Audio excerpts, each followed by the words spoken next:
Bridget Helms, Executive Director at Miller Center for Social Entrepreneurship, and I'm here speaking with Jay Nwachu, who is the Executive Director at Innovation Works in Baltimore, one of our key partners for advancing and accelerating social entrepreneurship here in the United States. This interview is part of a series of interviews that I'm doing with impact pioneers as we celebrate 25 years of Miller Center. We have our 25th anniversary this year, which is very, very exciting.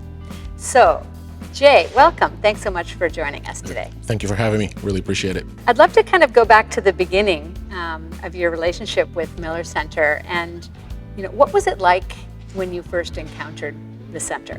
So this is 2018, just 2 years before the pandemic, so it's been a lot since then. Right. But I think when I stumbled upon Miller Center and how we were thinking about launching Innovation Works, my sense of Miller Center at the time was that it was this place of reflection where it was trying to think about what all of its assets and knowledge could look like domestically versus all the work internationally.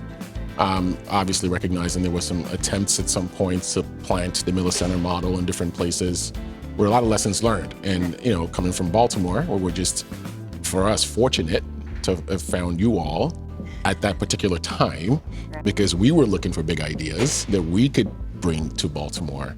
And it was great to have a partner in Miller Center that was willing to go down this road with us.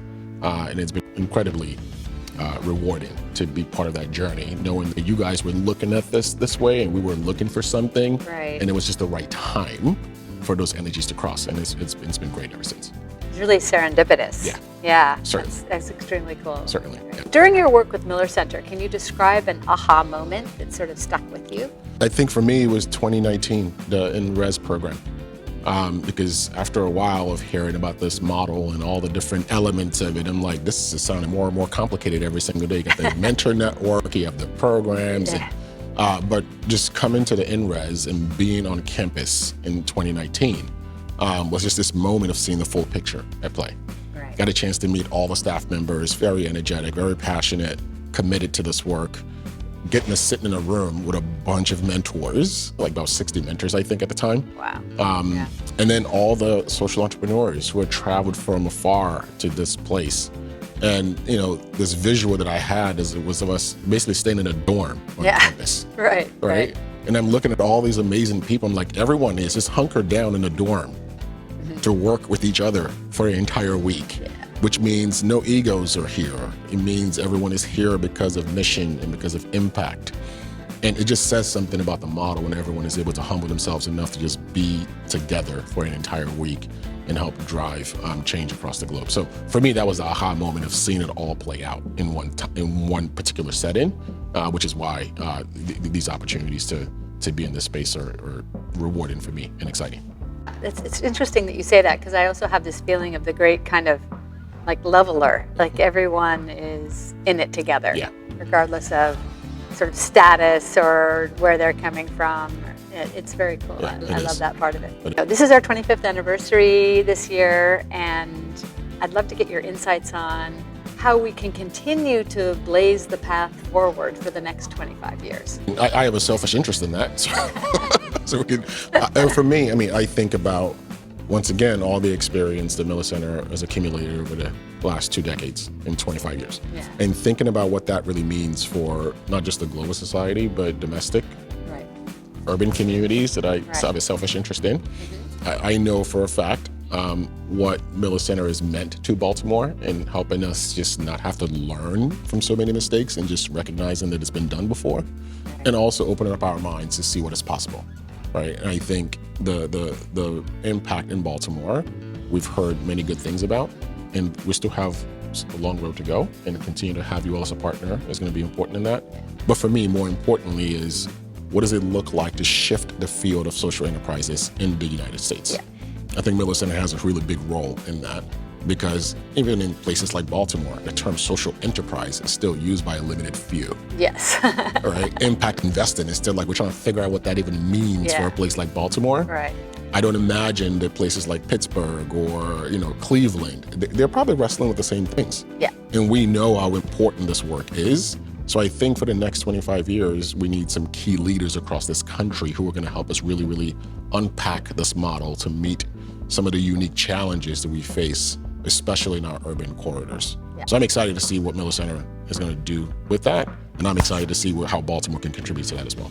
That's amazing. Yeah. That's so cool. I am very excited about the joint venture that Miller Center and Innovation Works are creating in order to explore this idea of how to replicate the Baltimore model in other major cities around the U.S. Yeah. So I think stay tuned for that. You're sitting here because we consider you to be an impact pioneer, and I'd love to hear what being an impact pioneer means to you.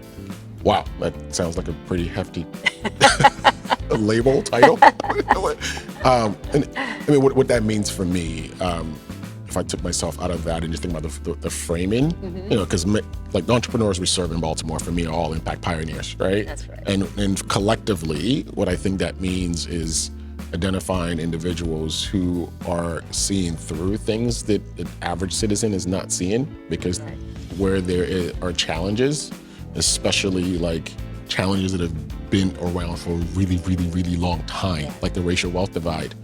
There are folks who are seeing beyond that and saying, no, I'm going to look 5 steps ahead because I see an opportunity here and I'm willing to help pursue and drive that, right? Because many folks are just trying to survive day to day. Yeah. All right, so for me, impact pioneers is saying, I will be one of the ones who will step up to help think about next tomorrow. Recognizing that that's not the easiest job in the world, right? And I will go preach a model and preach this new idea that I think will get us somewhere. But we have a lot of work to get there, and every day is a constant battle in selling that idea and trying to get more people on board. So I think impact pioneers in general are just people who see the future a little bit differently. Nice. And they want to help get people to follow them into that future that they see, whether it's simply reforming what early childhood education looks like, or thinking about community and economic development for an urban city, right? For me, it's also the ability for one to bring all of their own individual assets to the table, everything about you fully, because I don't imagine anything impact requires any less than every fiber in your being. Yeah. Right? You got to bring it. You got to bring everything. Yeah. Your own humanity, your own story, your own ideas to the table.